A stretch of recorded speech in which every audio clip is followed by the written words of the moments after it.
never be that person that I imagine or hope for myself. Yeah. But I'm going to live my life in the pursuit of becoming that person.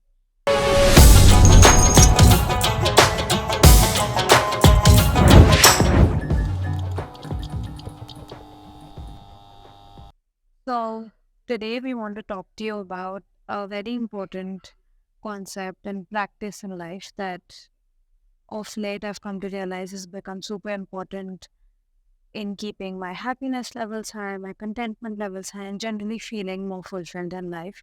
And that is the idea of gratitude. I know we've talked about this multiple times before, Sajan, but what does gratitude mean for you if you had to define the word for us? Um, I think for me, gratitude means just being very content and acknowledging uh, that contentment Mm-hmm. in general. Mm-hmm. Um, the reason I think I also want to break it down why we are talking about it, because I do feel that we are always yearning for more, Mm. more and more and more and more. And in fact, lately it hit me very strongly that I'm asking for a lot from life, yes. Mm. But retrospectively, what I have is not uh, just what I asked for. It is beyond that Yeah. in life. So, m- yeah, fine. It's okay to ask for more. Mm. That's how humans evolve. But at the same time, it's very important to acknowledge what you have. Mm. So, for me, I think gratitude is just being just the acknowledge. Of course, it means thank Gratefulness. being Yeah. thankful, but at the same time it's just, I think, synonymous. So I for me it is acknowledging what we already have. Okay. That makes sense. I think that's a very well. Hmm. Okay, I think that's a very well put definition.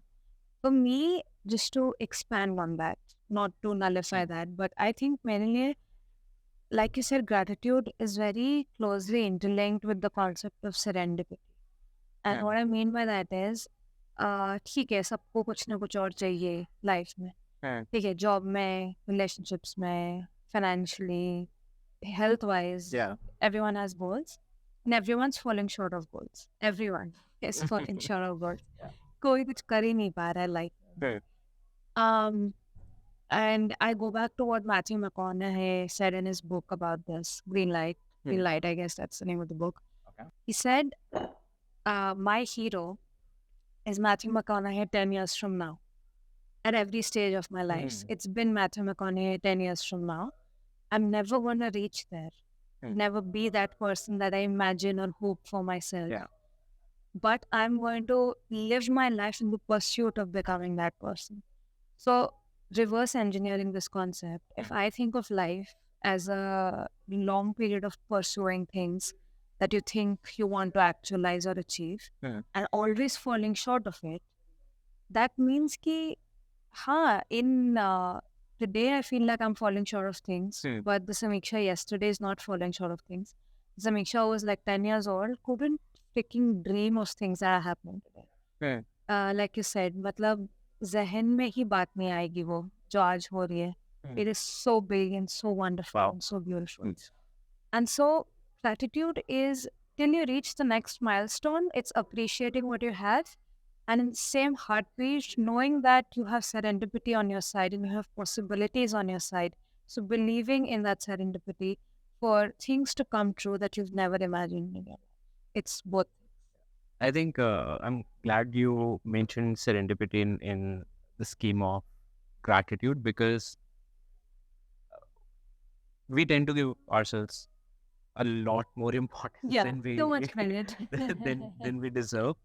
And in fact, this concept is has been talked about in multiple researches, books, that life is about, throwing anchor, Mhm. and then there is something, love, luck, God, serendipity, randomness, even pure randomness or Yeah. chance of error. even like energy, matter, if you talk about science as well. Yeah. Anything, it's inexplicable, but some things just work, like everything just works out. In the moment, it's Provided you never. have thrown enough anchors at it. What do you mean by that? So the thing is, not everything that I do would succeed, right? Fair. But at the same time, and it's not even a realistic expectation to have that, oh, मैं ये करूँगा, I'll succeed at Right. it, and I'll do that, and I'll Yeah. succeed at that as well. But it's about trying out multiple things so that you train the muscle of failing and succeeding, and Right. secondly, you also, statistically speaking, you give life more chances to give you that benefit of randomness. Nice. Okay. So you increase your surface area of succeeding by doing a certain number of things. So this is so there's a book called Range, and it's about general managers. Okay. How general managers succeed, or they do plethora of things, and life is, everybody talks about, oh, jack of all trades, master of none, but that's not true. Of course, there's this Instagram quote, I don't even know if that's true or not, but jack of all trades, master of none, yes, but at the same time, you try out so many things at the same time that you end up succeeding in one way or the other. Nice. So the book starts with comparison of Tiger Woods and Roger Federer. Okay. Tiger Woods started his career in golf maybe when he was 2 or 3 years old. Right. So his dad was into golf, and he was always pushed into golf. Roger Federer, on the other hand, I think till he was 18 or 20, he was trying multiple balls. I've read about this, right? Yeah. So I think at some point he was playing basketball as well, and he was like, basketball, "Ye bhi kar lete hain." football, Yeah. but he was playing a lot of ball sports, right? And by the end of, if you compare Roger Federer and Tiger Woods, they both are equally successful in their respective fields, right? And by the end of it, you have to give it to serendipity as well. Yeah.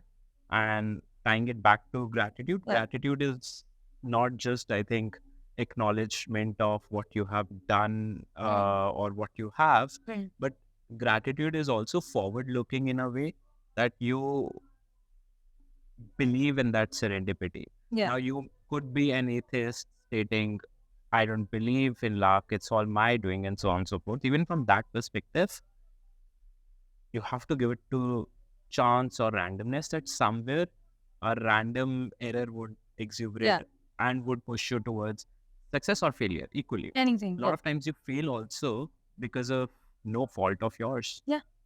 Fair. Like a very interesting thing that of late, I mean, it's very hard to inculcate, but like look at failures not like setbacks, but look at them as like redirection. I think that's very important, but very hard to do in life. I think हम बोलते रहते हैं startup में pivot तो करना ही पड़ता है, मतलब कौन सा फर्स्ट MVP प्रोडक्ट बन जाता है, we always say that. Life में भी पिवट करना ही पड़ता है, कौन सा फर्स्ट थॉट तुम्हारा लाइफ लॉन्ग करियर बन जाता है. And then but if that happens, that's boring. That is boring. If everything is predictable, like where is that? Like where's room for magic? You need to leave room for magic. Oh, serendipity, randomness, room for magic. Yeah, you always need great. to leave room for magic. So I think gratitude for me has been that, like getting comfortable with uncertainty and failures and looking at it from a positive lens. Ki this is not shit, ये मेरे साथ ही क्यों हो रहा है? This is like, oh, ये हो गया, मतलब ये भी हो सकता है, मतलब वो भी हो सकता है, और क्या क्या हो सकता है? It's just you don't know the world of possibilities out there for you. There's this famous dialogue, right? Possibilities are endless. Sajan, तुम्हारे घर में ना, I imagine you being like that teenage girl who has all these affirmations, and then My girl, like teenage boy, teenage girl, teenage anyone. No, Kuber, Rajveer and I still do this. We Who are 3 childhood friends of Sajan. Two, so 3 of us. Yeah, 3 of them, like, Since childhood. So he would quote, Rajveer would quote some random Bollywood dialogue, and we then guess which movie it is. I always suck at it. Kuber is always decent at it.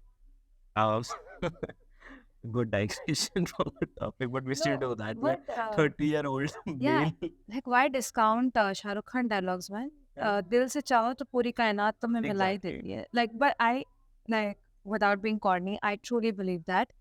I think we've talked about this before on the vlog that we did, which is basically like if you have an end goal in mind, Yeah. you should be married to the end goal, but not the path how you get there.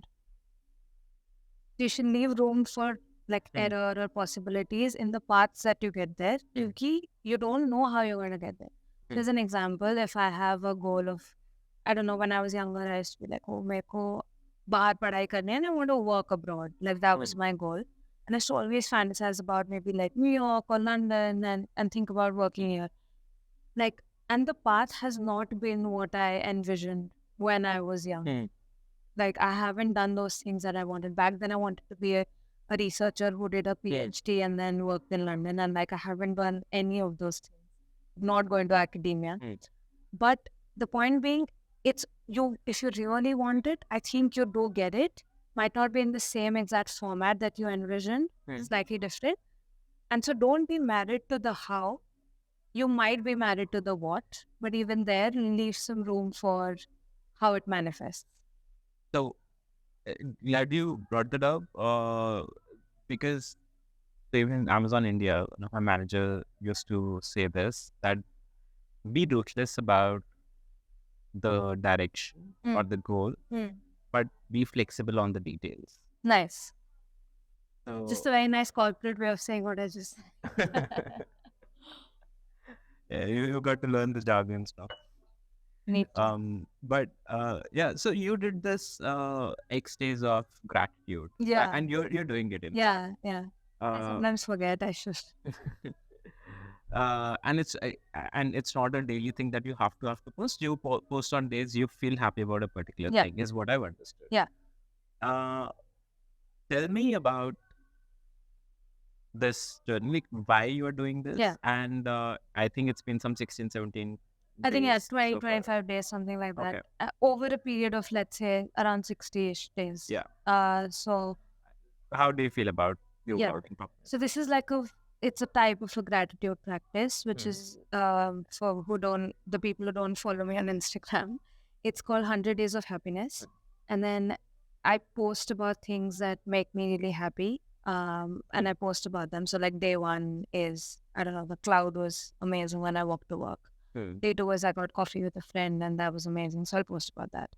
I think it has been brilliant, especially in the sense of it makes you notice the small things that otherwise miss your attention every day. So because I have this perspective of, oh, I have to post, even though no one is looking and I don't care who comments on it, it's just that accountability system that I should be posting about things that make me happy. I think I've started noticing like the flowers on my way to work more often than I used to.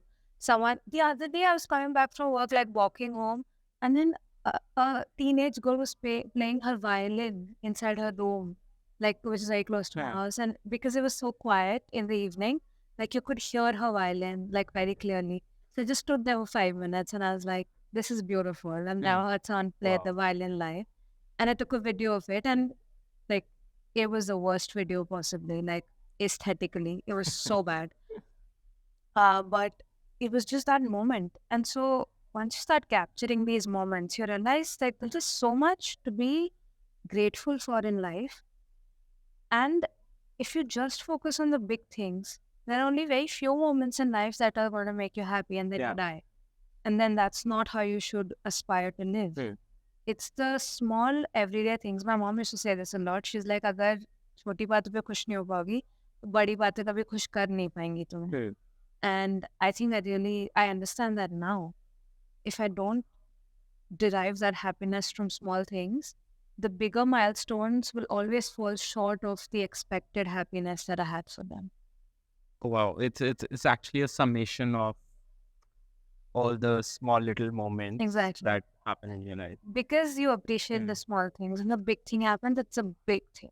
Yeah. But if you don't appreciate the small things, you put so much pressure on that big milestone that when it happens, you're like, oh, this was like not as, it didn't make me as happy as I expected it to make me. And then suddenly that's where the whole point of like, oh, I just go from one milestone to other, Yeah. and my life is just a collection of milestones without any meaning or happiness. Like that's the school of thought I used to live in, and I've suffered like very poorly for it. Like everything was like, जब वो मिल जाएगा तब खुश हो जाएंगे. You always live in anticipation of things, ways of really appreciating what you have. And in fact, see, one way of doing this, okay, yeah, you have to be thankful, etc. But why? Even a very practical way of looking at it would be that being acknowledging of your strength areas, your strengths or good things that you have in your kitty allows you to double down on those elements. That's a good one. That's a good one. Have you ever done that in your like life, and has that helped you in your work as an example? I had it. Okay. I'll tell you. So I I think maybe you would have realized that now I'm ruthlessly pragmatic. Yeah, fair. Yeah, hey. You're not a dreamer at all. I'm a that was my survival. I'm a dreamer, yes, but at the same time, I'm very pragmatic about things that are soft in nature. For something like gratitude. Yeah. So I always thought this is just an Instagram concept. It has come up, and it's not. If you just keep saying nice things, you're just living in some sort of illusion. Yeah. I'm Mark Manson of of the world. I'm Mark Manson. So Nice. that's the kind of theory I'm believe more in, that you have to be very pragmatic about things and Right. don't just buy into the positive narratives for the sake of it. But uh, at the same time, once you acknowledge the good things, it also allows you to double down on those good elements. Nice. And I won't just talk about my example, but so last month I'd gone to Cambridge, and I was outside Trinity College. There's this library, and I was going through the guy who wrote Hitchhiker's Guide. To the Galaxy, yeah. Adam. I'm forgetting his name, but I know the book. Yeah. So I was going through his personal diary, and so I thought it was a modern day concept. He has talked about gratitude in his diary. He talked about that, so the note from a few days back was on the lines of that, just dump your thoughts. So he was writing this novel. He said, don't worry about structures, don't worry about great stories, don't worry about great narratives, just write. Right. And he had a very scientific way. He said that will allow you to articulate things better. It's just a practice, and you can always, storytelling is about, how you bring together the fragmented pieces. He had written all that. And a note after a few days was on similar lines, that because I did that, I came up with this very nice narrative. It was, so he had written this, I'm thankful for this. So it was again a gratitude practice. Right. It may not be a very active choice of being, but it purely came from the fact that this guy was trying to improve himself on a daily basis. Nice. Now, coming to my personal anecdote, I think there was a time like few days ago, I was very dubious about self-confidence on a particular note, and that's when I reflected, and of course, nothing came out of it. But then once I started to write, I told myself, hey, that may not be my strength area, but look at other strength areas that I have. So, and I was very thankful for just being able to identify those strength areas and just having a certain strengths which come from, like, they're very natural to me. Yeah. And that's when I felt very thankful about those. I may not be, very good with writing journals, writing my thoughts or whatever, but at least that gratitude practice does give you a certain kick and help you narrow down your efforts in the right direction. That's an interesting one. Okay, so now that we're winding the topic down, what do you think, as someone who's like a much younger person who probably does not appreciate the logic of a gratitude practice, which can be journaling, 100 days of happiness, anything basically. What would you tell a 13 to 15-year-old as to why is it important to have or practice, not have, practice, like consciously practice gratitude in your life? I would say be very conscious of uh, being critical of yourself, vis-a-vis being like vis-a-vis critiquing yourself. Mm. So critical is always, you are just finding out these are the three things and these are the three wrong things about me and so on and so forth. Right. You're always looking at the negative side of things. Yeah. Critiquing, which is the Q1, it uh, essentially is looking at, okay, pros, cons. These are the great things that I possess. These are the bad things that I do. And maybe I need to balance things out, Yeah. work. So it's a very directive way of looking at it. Yes, Nice. practice gratitude, be thankful for what you have, Yeah. but don't live in that illusion of being very self-praising, of having a false sense of confidence. It does help, yes, but at the same time, balance it out Action. by looking at things, by looking at your pitfalls as well. Yeah. If gratitude is important, it's also important to acknowledge your shortcomings. I agree. Do both. Nice. Don't be totally close to the idea of looking at your pitfalls, but do both gratitude and also look Nice. That's a good one. I think for me, I would tell my much younger self, me, gratitude is very closely linked to managing anxiety at a younger age. I would say that. So be grateful that like time is your friend. The good times don't last. The bad times don't last. Nothing lasts. Like bad times तो नहीं last का तो अच्छी बात है, but good times also don't last. Most of your life is going to be very long periods of boring stuff that you do over and over again, almost out of habit without a thought. So learn to appreciate the banality of things, the boring days, Yeah. and learn to appreciate everything that's not spectacular and that's not terrible. Yeah. Things in between, learn to appreciate that, and know that time will heal everything. If you feel like you're in shit right now and things are not going as you planned, time will heal that. Think you're on the top of the world, time will heal that as well. But niche aa jao. Like you learn of your shortcomings, you learn about the pitfalls that you have. The change is the only constant. Change is is the like only constant. Trust the timing and have let gratitude guide you to know that at the end of the day, at the end of your life, everything will turn out exactly the way you wanted it to. Okay. Thank you, Thank you, guys. guys. Like, share, subscribe. Like, share, subscribe to the Desi Expats.